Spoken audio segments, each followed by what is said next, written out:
Why are you lying, Stephen? I'm not lying. Yes, you are lying. How long are you going to continue to do it? She's got a mother and a father and a family out there that is sick over everything. Where's that little girl, Stephen? I don't know. Stephen, you know. Where? I don't know. Hey, you, and welcome. My name is Mike, and in this video you're looking at, we have the case of Stephen McDaniel and Lauren Giddings. Strap in. In June 2011, in Macon, Georgia, Mercer University student Lauren Giddings went missing. What came out after was... oh boy, we got some wild footage. Let's do it.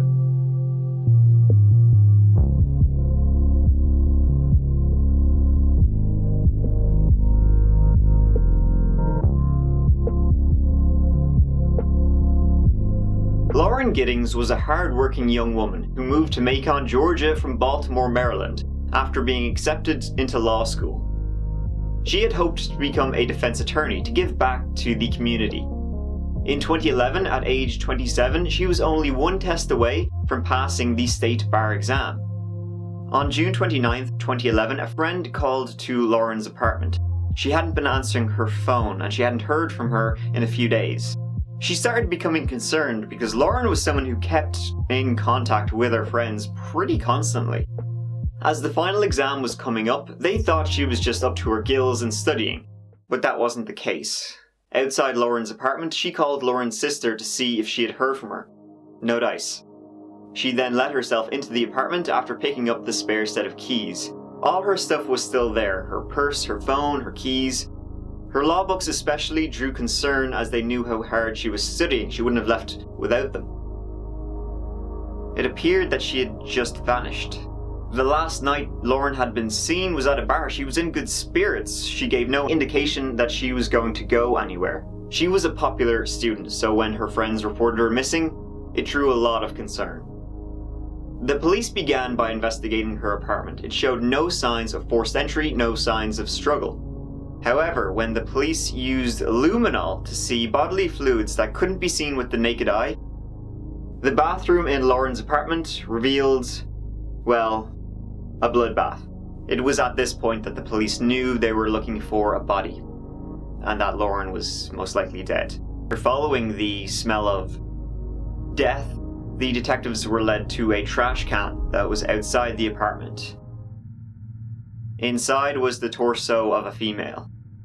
Just the torso. The police had actually gotten lucky by finding this.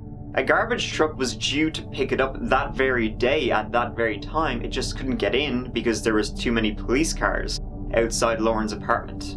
The torso was taken to the lab, where DNA tests positively identified it as that of Lauren Giddings, and word quickly spread. Now we meet a guy by the name of Stephen McDaniel. He was also studying at Mercer University's law school. He was 25 years old, from Atlanta. Stephen was reportedly considered a loner. He was obsessed with medieval chainmail, which he would sometimes wear to class, and he rarely socialized. His apartment was almost bunker-like, with stockpiles of food and weapons. He was described by friends and former roommates as socially awkward and difficult to maintain a friendship with. Stephen, who focused on video games, zombie fantasies, and asking fellow students about committing the perfect murder, was regarded as pretty creepy by, well, generally everyone who met him. In his application, he declared himself level-headed, down-to-earth, a dreamer and a thinker, a highly competitive personality. He noted his inner drive to win in any situation.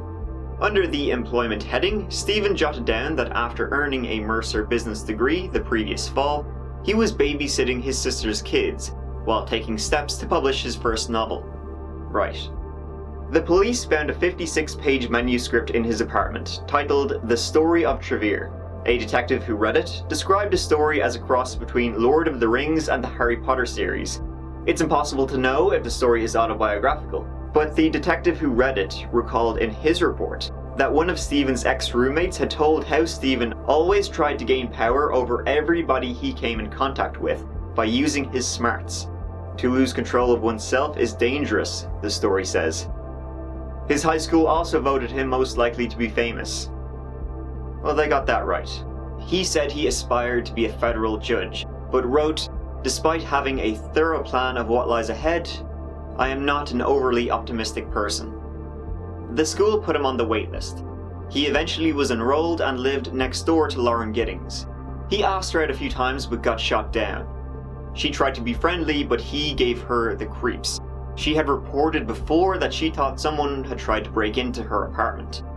He had started stalking Lauren. This is a video he took through her window. He would eventually sneak into her apartment while she was asleep. When she woke, he pounced, strangling her on the floor. He dragged her to her bathtub and cut off her head, arms, and legs with a hacksaw. He was interviewed shortly after her torso was found, the one he wasn't expecting to be found so soon, as he thought the garbage truck would take it away. When the reporter tells him this, he shits himself. I mean, she's as nice as can be. I mean, very personable, very much a people person. Do you know anybody any enemies she might have had, somebody that might want to hurt her? No, we don't know where she is. I mean, the only thing we can think is that maybe she went out running and someone snatched her. I mean, the door was locked when everyone got here. I mean, we just don't know where she is. What about in the parking lot area? I know they've been doing a lot of, I think that's where they have recovered the body or whatever they recovered from there. Body? Had you seen anything there? Had you seen anything there? I mean, we don't know if this is the same person. You know what I mean? Like, they took out a body there earlier. We don't know if it's the same person or not. That's how we're trying to ask people if they know who lived there. Are you okay, sir? I think I need to sit down. Okay.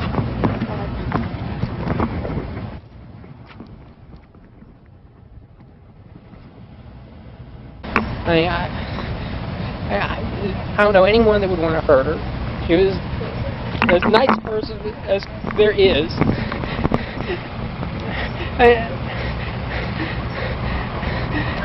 I mean, she... What's going on in your mind right now? Like, what are you thinking? Why would anyone do this? He appears to be just very upset that a body's been found, but in reality he knows he's done for. Still searching for her other limbs, the police return to the scene of the crime with a cadaver dog. The dog leads them to the maintenance room. It brings the police to a hacksaw. They found the murder weapon right there in the maintenance room.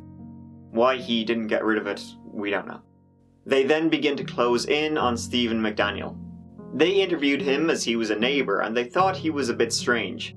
He admitted that he broke into her apartment before, and he was arrested for burglary and becomes suspect number 1. As police searched his apartment, he became deranged.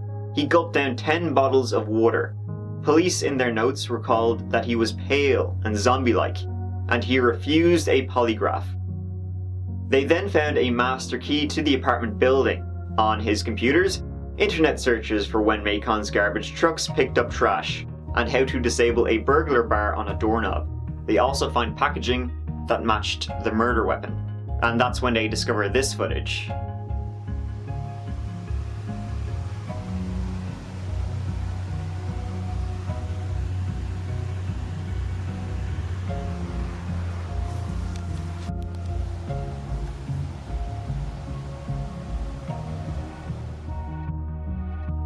They also found a pair of Lauren's panties in Stephen's apartment, and several blog posts he had written describing torture and violence against women. His interrogation tapes are just as weird as hell too.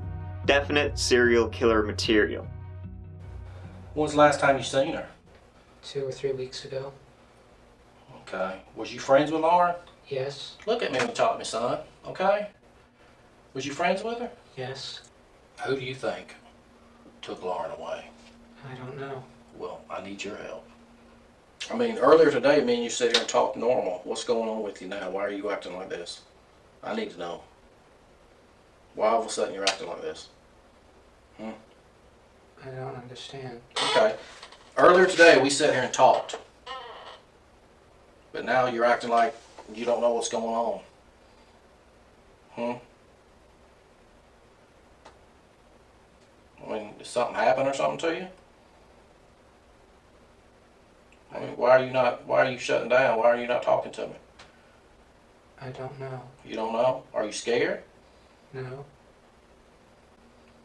If you know something. Because I need to know. Because her family's down here want to know what happened to her.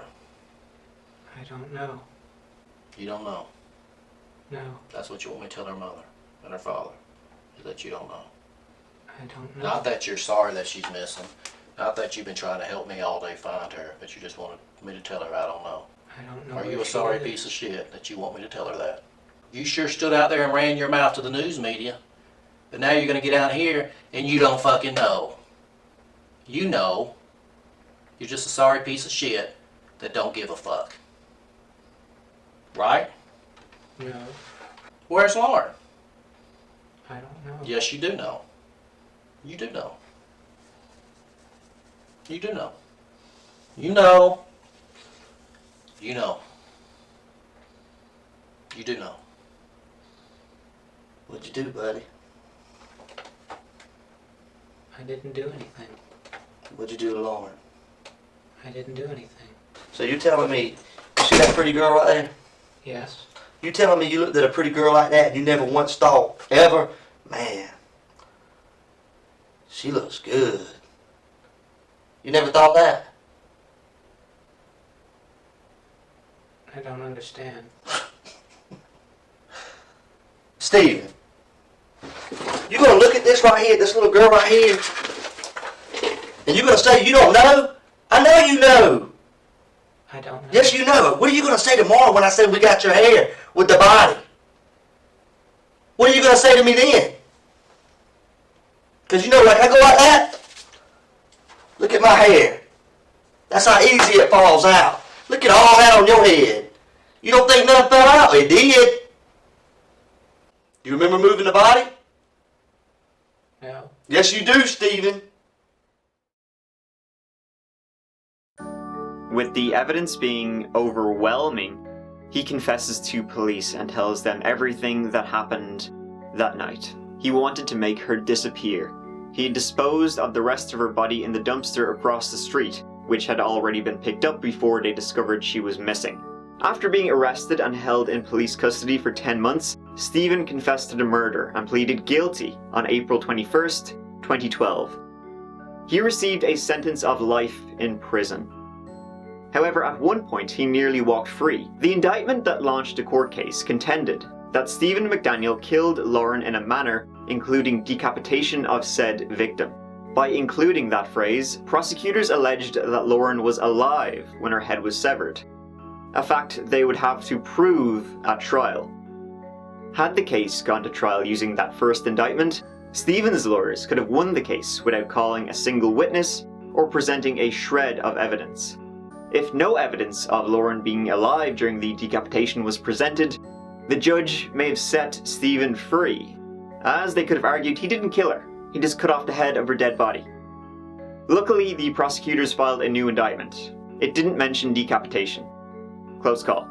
So he was sent to do life in prison. The case never went to trial as he pled guilty.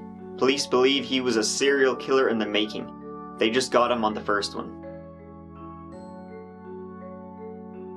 Thankfully, but tragically, I guess you could say.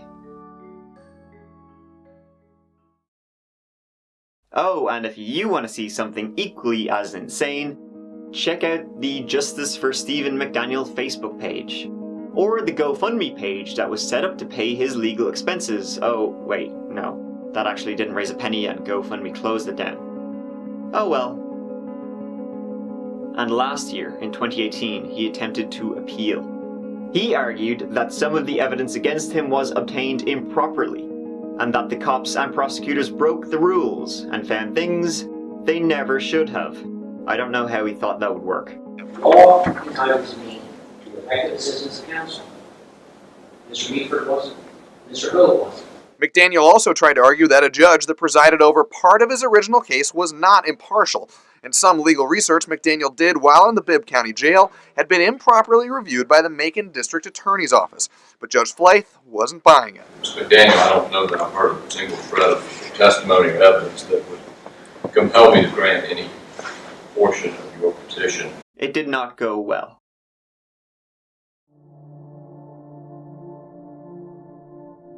Thank you so much for watching. I really appreciate it. If you'd like to see some more of my videos, please subscribe if you wanna, and I shall see you as always real soon in the next video.